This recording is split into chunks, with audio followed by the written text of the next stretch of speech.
YouTube channel. आज पनि हामी अस्तिको जस्तै भिडियो बनाउनको लागि आइरहेका छौं। अस्तिको भिडियोलाई चाहिँ हजुरहरूले एकदम धेरै माया गर्नुभएको थियो। आज पनि हामी यस्तो भिडियो बनाउने छौं। अस्ति हिजो मेरो भाइ र म हैन यस्तो रमाइलो भिडियो बनाएको थियौं हैन। आज पनि त्यस्तै भिडियो बनाउनको लागि आइरहेका छौं। मेरो लजाउने भाइ पनि बसिरहेछ है आज चाहिँ।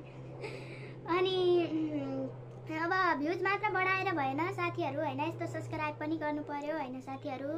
अब हेरेर मात्र के गर्नु त, सब्स्क्राइब पनि बढाउनु पर्यो पनि अनि लाइक पनि गर्नु पर्यो साथीहरु है। एकदम माया पनि गर्नु पर्यो हैन। सब्स्क्राइब गर्न चाहिँ नभुलौं है त साथीहरु। ल न साथीहरु, आज पनि हामी यस्तो रियाक्सन भिडियो सुरु गर्छौं है। सबैजना हेर्दै गरौँ। नमस्ते। नमस्ते। हजुरको नाम? मेरो नाम प्रियंका पौडेल। मास्कुला मिल्छ। प्रियंका जी, हजुर कहाँबाट आउनु भएको? म चाहिँ स्विडेनबाट आएको हो।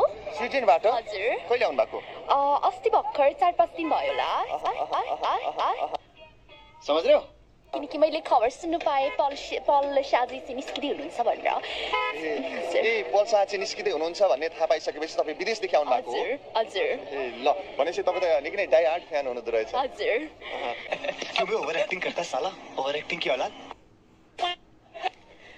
एउटा जी हैन बच्चा जन्मायो अरे, तर उसको नाम के राख्ने भनेर कन्फ्युज भयो अरे क्या। अनि भगवानलाई पुकार्यो अरे, ओ मम गरे पुरा मन्दिरमा गएर प्रभु उपस्थित भयो अरे क्या। अनि के भयो बालक तिमीले? हजुर मेरो बच्चा जन्मेको छ हजुर, नाम के राख्ने कन्फ्युज भएर हजुरलाई सम्झेको हो भनेर। तँलाई म श्राप दिन्छु, मेरो पार्वतीसँग कस्तो डेटिङ चलेको थियो, तँले मलाई डिस्टर्ब गर्ने? तेरो बच्चाले फर्स्टचोटि बोली फुट्दाखेरि जसको 2 जनाको नाम लिन्छ त्यो मरिजाओस् भनेर श्राप दियो अरे। तनाव भएर घर आयो अरे। अब उसले त बाबुआमाको नाम लिन्छ सुरुमा हैन। तनाव भएर बच्चा दिनदिनै ठुलो हुँदै गएछ नि। एक दिन आमा भनेर के बच्चाले, आमा 3 सेन्टी प्लान्ट भयो अरे क्या। बाउ त मरेन अरे, पुरा रमाइरहेको अरे, म त मरिन भनेर। भोलिपल्ट बाबा भनेको र छिमेकी पो मरिरहेको अरे क्या। खत्म। Bye bye, tata, good bye, गया। सीधा कुरा जनतासँग असमान। नेपालबाट बाहिर निकाल्न पर्छ। पर्छन्नलाई मेरा हैंडसम बा किन्देऊ न का। पर्छन्नलाई बाहिर निकाल्न पर्छ। हरामी तँलाई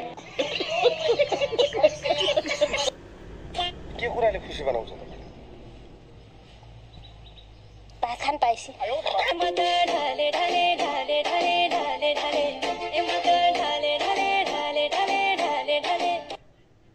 कुन पार्टीमा हुनुहुन्छ तपाईँ? हजुर कुन पार्टीमा? अहिले त त्यो के अरे के पार्टीको नामै बिर्सिनु भएको छ उहाँ। अधि फोरम फोरममा हुनुहुन्छ?